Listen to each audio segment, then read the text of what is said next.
Today we celebrate St. Gregory the Great. He was a central figure of the medieval Western Church and one of the most admired popes in history. Born near the middle of the 6th century into a noble Roman family, he received a classical education in arts and law, had a strong religious formation because his family was devout, and he advanced to high political office in Rome during what was nevertheless a period of marked decline for the city. Sometime after becoming prefect, Gregory chose to leave the civil administration to become a monk during the rise of the Benedictine order.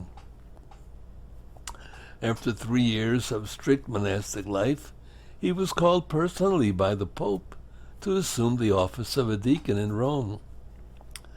From there he was dispatched to Constantinople and to aid in resolving conflicts in the church.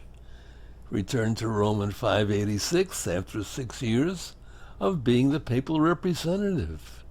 Rome faced a series of disasters caused by flooding in 589, followed by the death of Pope Pelagius II the next year. Gregory, then serving as abbot in a monastery, reluctantly accepted his election to replace him as the Bishop of Rome. Despite this initial reluctance, however, Pope Gregory began working tirelessly to reform and solidify the Roman liturgy, the disciplines of the Church, the military and economic security of Rome, and the Church's spreading influence in Western Europe.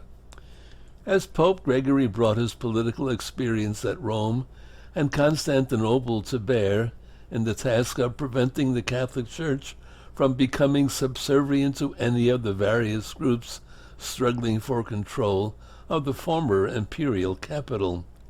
As the former abbot of a monastery, he strongly supported the Benedictine movement as a bedrock of the Western Church. He sent missionaries to England and is given much credit for England's conversion. In undertaking these words, Pope Gregory saw himself as the servant of the servants of God.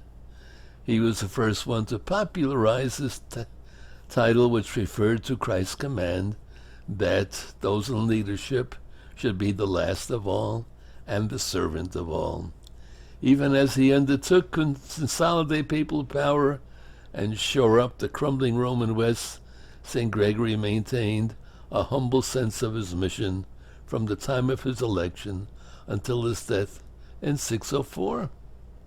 Gregory, from the Latin Grex gregis, meaning flock, somebody who keeps all the people together. He was a great shepherd. That's why he's called Gregory the Great.